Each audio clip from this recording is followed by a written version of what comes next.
सिमर चरण गुरुदेव की लिखूं शब्द अनूप। कृपा करे भगवान सच्चिदानंद स्वरूप। जय श्री कृष्णा। राधे राधे। आइए सुनते हैं कार्तिक मास महात्म्य का दूसरा अध्याय।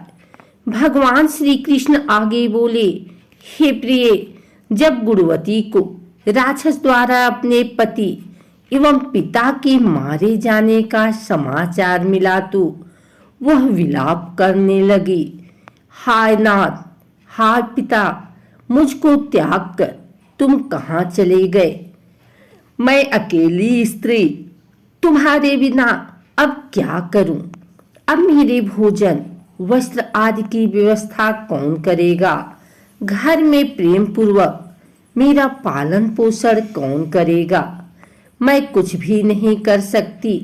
मुझ विधवा की कौन रक्षा करेगा? मैं कहाँ जाऊं? मेरे पास तो अब कोई ठिकाना भी नहीं रहा। इस प्रकार विलाप करते हुए गुणवती चक्कर खाकर धरती पर गिर पड़ी और बेहोश हो गई।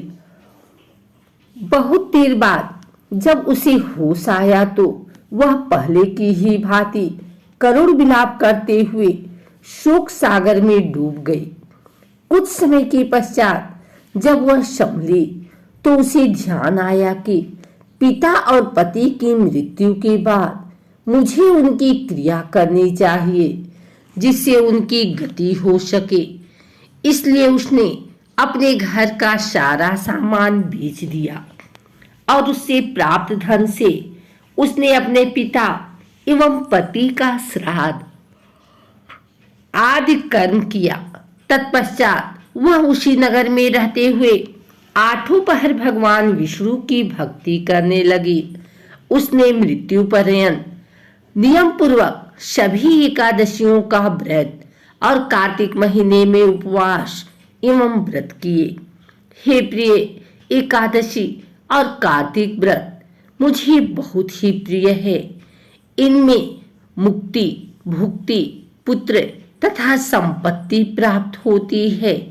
कार्तिक मास में जब तुला राशि पर सूर्य आता है तब ब्रह्म मुहूर्त में उठकर स्नान करने व व्रत का उपवास करने वाले मनुष्य मुझे बहुत प्रिय हैं, क्योंकि यदि उन्होंने पाप भी किए हो तो भी स्नान व व्रत के प्रभाव से उन्हें मोक्ष प्राप्त हो जाता है। कार्तिक में स्नान, जागरण, दीपदान तथा तुलसी के पौधे की रक्षा करने वाले मनुष्य साक्षात भगवान विष्णु के समान हैं। कार्तिक मास में मंदिर में झाड़ू लगाने वाले, स्वास्तिक बनाने वाले तथा भगवान विष्णु की पूजा करने वाले मनुष्य जन्म मरण के चक्कर से छुटकारा पा जाते हैं।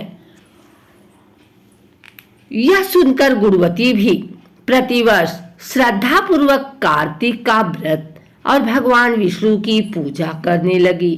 हे प्रिय, एक बार उसे ज्वर हो गया और वह बहुत कमजोर भी हो गई। फिर भी वह किसी प्रकार गंगा स्नान के लिए चली गई।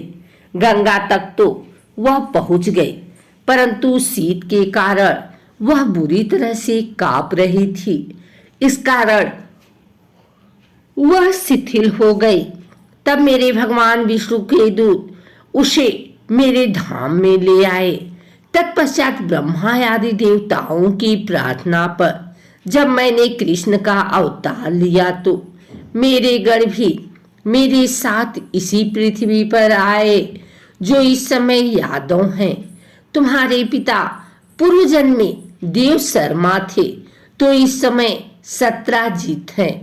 पूर्व जन्म में चंद्र शर्मा जो तुम्हारा पति था वह डाकू है, और हे देवी, तू ही वह गुणवती है। कार्तिक व्रत के प्रभाव के कारण ही तू मेरी अर्धांगिनी हुई।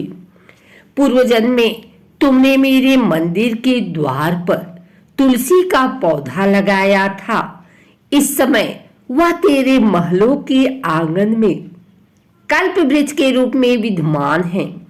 उस जन्म में जो तुमने दीपदान किया था, उसी कारण तुम्हारी देह इतनी सुंदर है और तुम्हारे घर में साक्षात लक्ष्मी का वास है।